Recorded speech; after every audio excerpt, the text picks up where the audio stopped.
Bom, vocês já tiveram a proclamação do capítulo 9 do Evangelho segundo Lucas, já fizeram uma discussão prévia nas salas. Agora, então, nós vamos ter uma apresentação que será feita pela Marta e pela Ana, as quais eu peço para que ativem o som. E daí podem já compartilhar.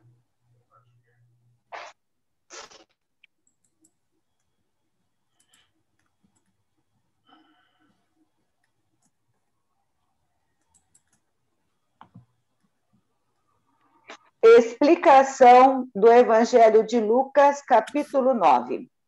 Nós vamos falar para vocês em nome do Pai, do Filho e do Espírito Santo. Amém. Como já vimos, Lucas escreveu o terceiro evangelho e o livro Atos dos Apóstolos. É considerado o pintor da amabilidade de Cristo. Médico de profissão, muito amado e colaborador do apóstolo Paulo. Não conheceu Jesus pessoalmente, é um historiador e pesquisador extremamente disciplinado e detalhista em seus escritos.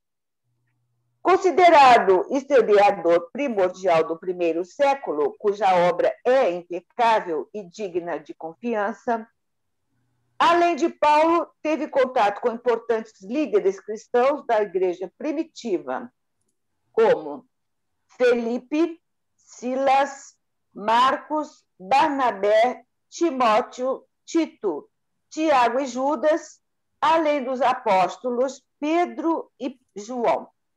Esteve em lugares intimamente relacionados com o ministério de Jesus e teve acesso a conhecimentos valiosíssimos e seguros acerca do próprio Senhor Jesus.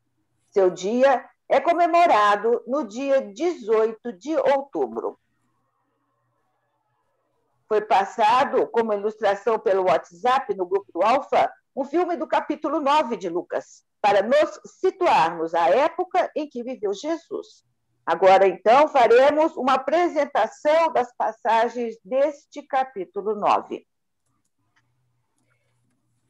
Versículos 1 a 6. Missão dos 12 apóstolos.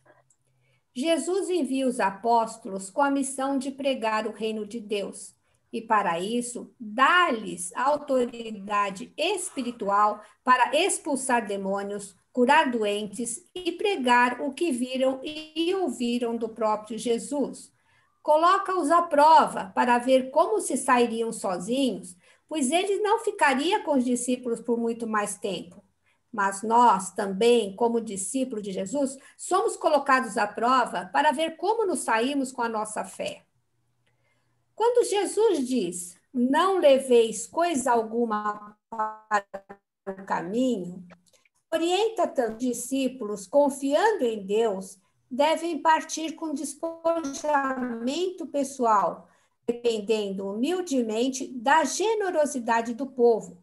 Isso os prepara para a liderança na igreja, onde propagarão o evangelho. E no versículo 5, quando ele diz, sacudir a poeira, orienta ainda que, se rejeitados, devem sacudir o pó dos pés dos lugares onde não foram bem recebidos. Isto é um ato simbólico de julgamento. O que Jesus pediu para os discípulos daquele tempo e o que ainda pede para nós hoje é o seguinte: despojamento.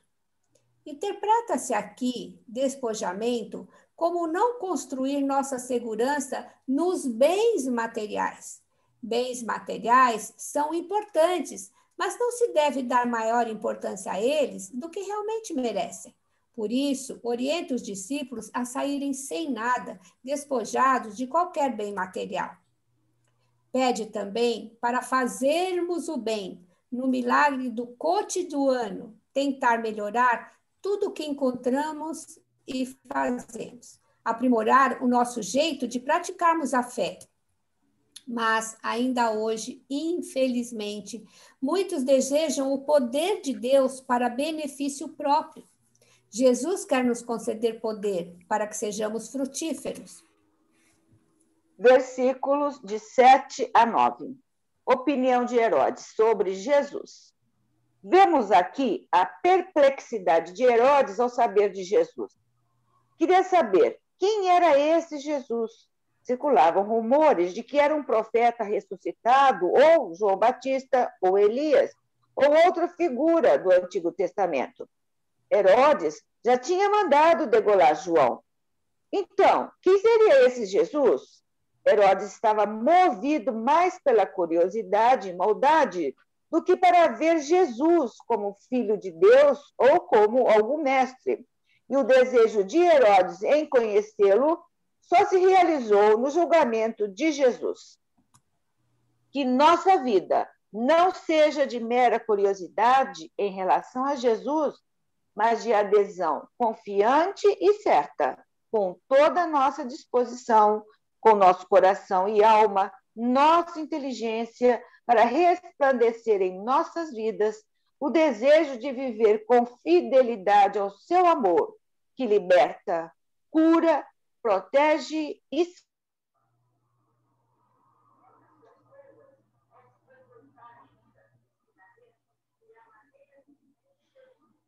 esquecem dele, pois priorizam a vontade pessoal. Que tenhamos sabedoria suficiente para nos mantermos firmes na fé e conhecermos quem é Jesus, o Filho de Deus, e para isto devemos ouvi-lo e estudá-lo. Versículos 10 a 17 fala sobre a primeira multiplicação dos pães. Toda a atividade de Jesus, suas palavras e ações, tem como eixo central a instauração do reino de Deus. Não podia ficar apenas nas palavras e nas parábolas. O reino de Deus tinha que ser visto, e então Jesus realiza o milagre visível e palpável da realidade do reino. Não se pode ver apenas como o milagre da multiplicação dos pães. Milagre esse que foi o único relatado em todos os 4 evangelhos. Isso retoma milagres anteriores do Antigo Testamento e prenuncia o milagre sacramental da Eucaristia. Esse milagre descreve o reino de Deus como um grande banquete. Esse grande banquete messiânico é celebrado primeiramente na última ceia e mais tarde no céu e revela desprendimento e atitude de compartilhar a abertura generosa e solidária com os outros. Compartilhar. É isto que Jesus estabelece aos cristãos, a nós cristãos. Deus é amor. O amor de Deus está atrelado à generosidade, o cuidado com seu povo. A atitude dele em querer alimentar o seu povo é o que nos conforta, porque ele se importa com todos nós. Estar perto dele é estar perto da graça de Deus. É um lugar onde encontramos paz, descanso, consolo, alimento e respostas.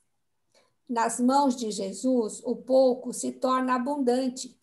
Basta a gente ter fé, basta a gente acreditar. Basta estarmos realmente com ele e ficaremos maravilhados e admirados como ficaram aquelas 5.000 pessoas. Estas 5.000 pessoas testemunharam que depois de terem sido distribuídos os pães e peixes multiplicados, ainda sobraram 12 cestos, que numa interpretação de ambiente palestinense, dão um significado de ligação dos 12 cestos de pães que sobraram com as 12 tribos de Israel. Versículos 18 a 21. Confissão de Pedro. A verdadeira identidade de Jesus ainda era um mistério para eles. E Jesus, reunindo-se particularmente com seus discípulos, os questiona no versículo 18 sobre o que dizem que ele é. Muitos achavam que era o Messias esperado, outros João Batista, outros Elias e outros que havia ressuscitado de algum dos antigos profetas. E Jesus pergunta no versículo 20 aos discípulos: E vós, quem dizeis que eu sou? Esta pergunta se motivou pela dúvida de Jesus em querer saber se o povo, as multidões que o viram e ouviram, teriam compreendido quem realmente ele era de maneira definitiva. E Pedro confessa a Jesus por todos que era o Messias, o Filho de Deus, o ungido. A declaração de Pedro exigia convicção. Ele estava dizendo, em um contexto judaico rígido, que reconhecia que Jesus Cristo era o Salvador prometido. Versículos 22 a 27 trata do primeiro anúncio da paixão. Seguir Jesus envolve muito sacrifício e abnegação. Seguir Jesus gera renúncia. A perseverança é necessária para seguir os caminhos de Cristo a cada dia. Jesus é colocado como o divino Salvador do mundo. Os que têm coragem de se identificar com ele serão salvos. Os que o rejeitarem serão envergonhados na presença de Deus. Mas muitos até hoje não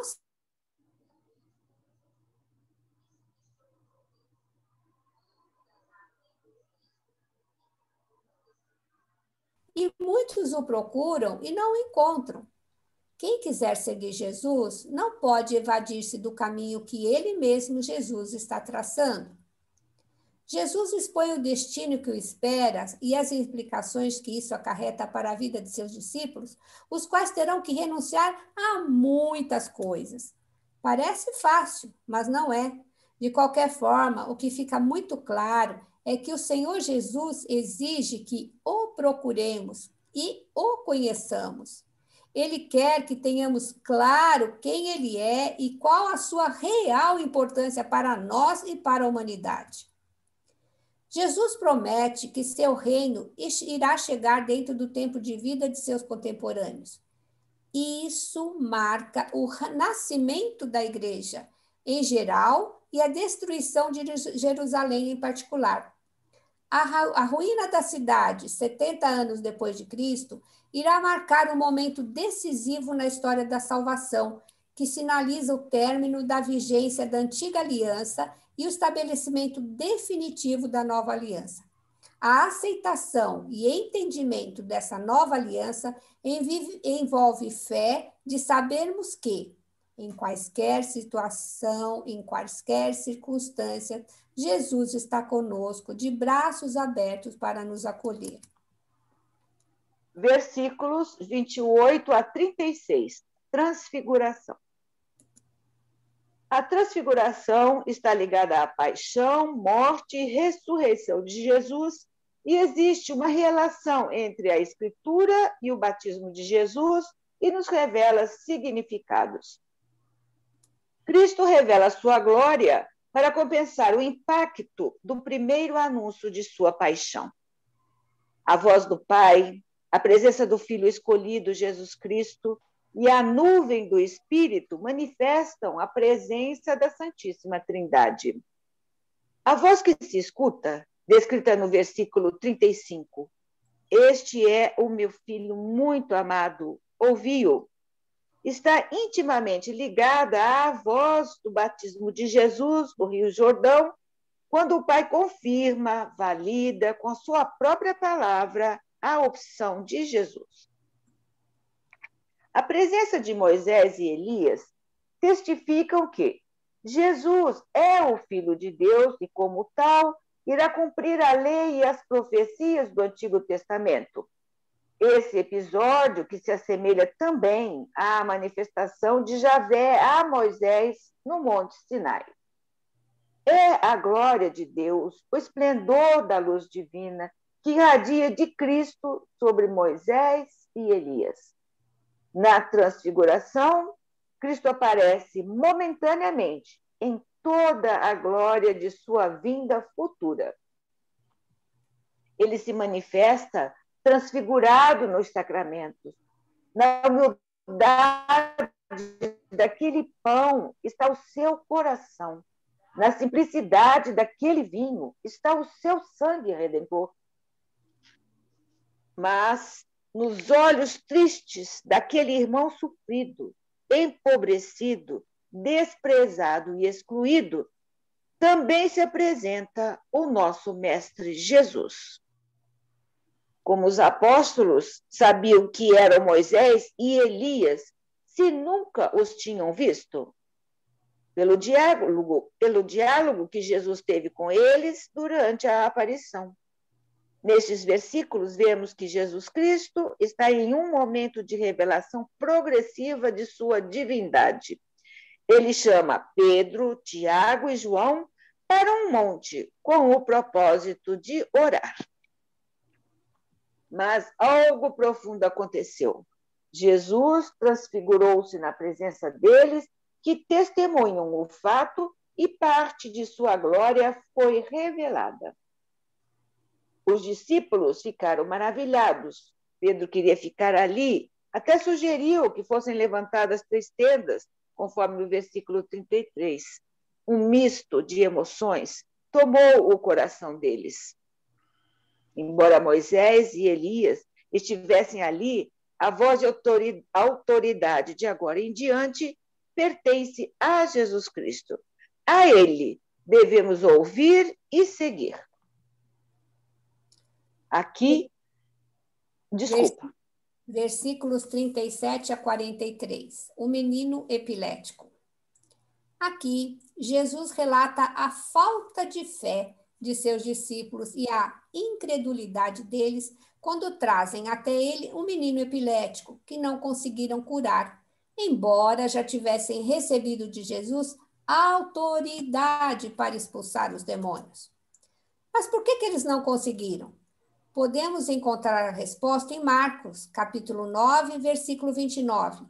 Esta espécie de demônios não se pode expulsar senão pela oração.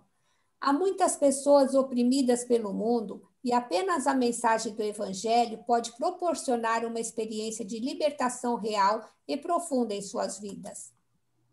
Jesus Cristo exige que, na condição de discípulos, sejamos frutíferos, como já vimos, e isto significa que os cativos, ao terem contato conosco, devem ser libertos.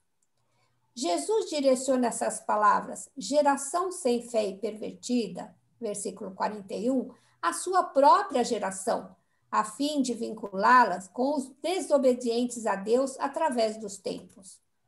A nossa falta de fé nos leva à incredulidade e à sensação de impotência frente a fatos que muitas vezes já achamos que não podemos resolver. Como discípulos de Jesus, devemos lembrar sempre que temos em nossa genética a autoridade para nos ajudar e ajudar ao próximo. Versículos 44 a 45. Segundo anúncio da paixão. A admiração e o assombro com que termina a passagem anterior servem de marco para que Jesus anuncie outra vez seu próprio destino. Quer avisar seus discípulos que está chegando a hora de caminharem sozinhos. Quer prepará-los sobre o seu sofrimento em favor da humanidade. Mas não se deve confundir as coisas. Todos os aplausos, a admiração e a manifestação da multidão que o seguia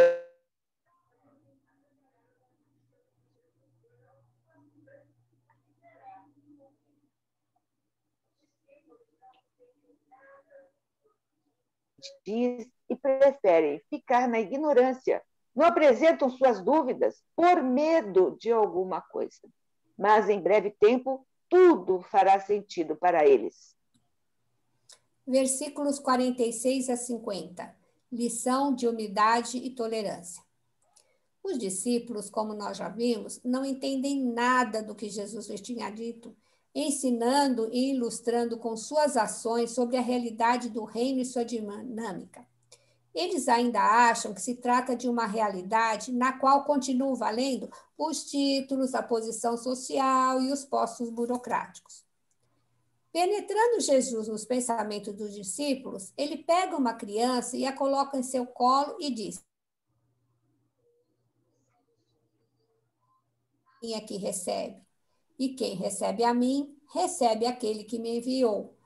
Pois, dentre vós, quem for o menor, este será grande. Versículo 48.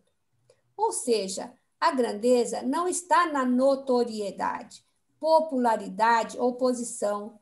A grandeza do discípulo está no servir. A grandeza está na simplicidade de uma criança. Que sejamos serviçais do bem, livres do orgulho de posições de destaque. A segunda expressão está em relação ao que os discípulos falaram a Jesus. Mestre, vimos um homem que expelia demônios em teu nome, e nós lhe o proibimos, porque não é dos nossos. Versículo 49. Mas o critério de Jesus é claro e determinante, não lhe o proibais. Versículo 50. Ninguém que faça o bem pode ser molestado só porque não é um dos nossos. Deus, seu amor, sua misericórdia, sua paternidade são maiores do que qualquer grupo ou comunidade, seja qual for sua denominação. Versículos 51 a 56. Jesus repreende 2 discípulos. Como vimos no versículo 51, aproximava-se o tempo de Jesus ser arrebatado deste mundo ao céu. E ele toma a firme decisão de partir para Jerusalém, a fim de cumprir a sua missão terrena. Pouco a pouco, ele vai ficando mais sozinho, menos rodeado de multidões, e até lhe negam a entrada numa aldeia samaritana. Sendo por isso que Tiago e João disseram: Senhor, queres que mandemos que desça fogo do céu e os consuma? Como no versículo 54. Os discípulos são cheios de zelo, mas Jesus os repreende severamente, porque lhes falta misericórdia. Este episódio, talvez, ilustre porque Tiago e João são chamados, em outra ocasião, filhos do trovão, como está em Marcos 3, versículo 17. Mas, se as coisas acontecem sobre o olhar puramente humano, no plano do Pai tem outra perspectiva. Jesus não era masoquista, que buscava a dor e o sofrimento. Simplesmente não foge deles. Pelo contrário, enfrenta-os, apesar de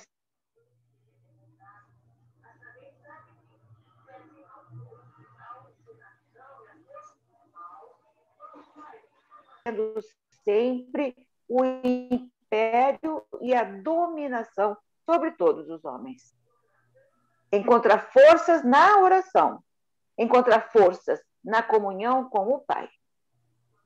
Quando Jesus repreende os 2 discípulos, mostra que não devemos apoiar a pregação do Evangelho por meio da força ou imposição. Devemos estar abertos à discussão sadia e saber respeitar a individualidade e o momento de cada pessoa. Ao pregar o Evangelho, não devemos fazer as pessoas terem medo. Versículos 57 a 62, os 3 casos de vocação. Encontramos-nos aqui com 3 casos de seguimento.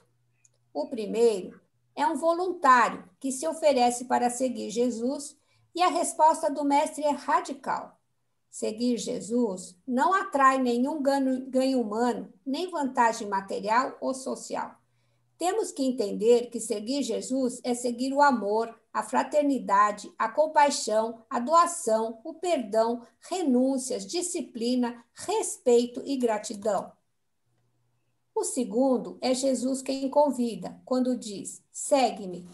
A pessoa chamada está disposta a seguir Jesus, mas coloca uma condição: enterrar primeiro o pai, como vimos no versículo 59. Enterrar o pai é responsabilidade sagrada e extensão do mandamento de honrar os pais. O dever do discipulado cristão é também sagrado. Quando Jesus disse: tu, porém, vai e anuncia o reino de Deus, ele validou aquela pessoa para proclamar o reino de Deus. E nós também podemos fazer isso, ou seja, proclamar o reino de Deus com nossos pais vivos e com nossas obrigações Isto não nos impede de fazermos a proclamação. Basta queremos servir a Deus e seguir Jesus. Em terceiro lugar, também é Jesus quem chama, e existe aí uma escusa aparentemente muito válida: despedir-se dos que estão em casa. Jesus vê aí um risco. Ele não é contrário a esta bela atitude, mas sabe que muitas vezes a família, e ainda mais naquela época, era um grande obstáculo para o espontâneo exercício da liberdade dos filhos. Não se deve seguir Jesus para se ter liberdade, deve segui-lo em liberdade. Seguir Jesus traz consigo exigências. Resumindo aqui os 3 casos. O primeiro, Jesus nos mostra como é difícil segui-lo e muitos desistem. O segundo, que podemos sim seguir Jesus, cuidando de nossos pais, de nossa família, de nossas obrigações. É o que nós hoje procuramos fazer. O terceiro são aqueles que realmente decidem deixar suas famílias e seus deveres e passam a ter exclusivamente como dever a propagação da palavra. São as freiras, os sacerdotes e todo o clero. Cada um de nós pode verificar que só nos realizamos plenamente quando Deus encontra espaço em nossa existência e em nossos corações. Jesus quer que coloquemos o seu amor em primeiro lugar, à frente de tudo e de todos. Deus em primeiro lugar. Deus não quer que desvalorizemos os afetos que temos. Muito pelo contrário, quando se põe Deus em primeiro lugar, nós amamos muito mais os nossos pais, filhos, irmãos, a vida, a família. Renovamos o contato com todas as pessoas que nos foram dadas pelo próprio Deus. E quando Jesus diz, aquele que põe a mão no arado e olha para trás não é apto para o reino de Deus, significa que postergar o compromisso com o reino é a mesma coisa que rejeitá-lo. E terminamos esta nossa apresentação dizendo, Jesus, nós confiamos em vós. Fica conosco, Senhor. E estivemos aqui reunidos em nome do Pai, do Filho e do Espírito Santo. Amém. Amém.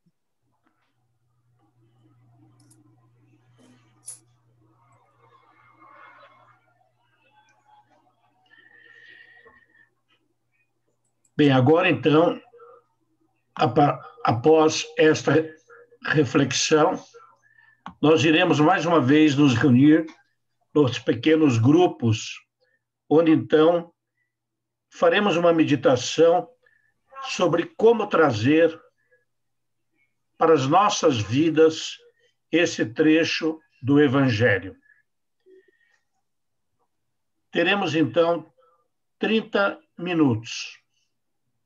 Depois retornaremos para a sala principal.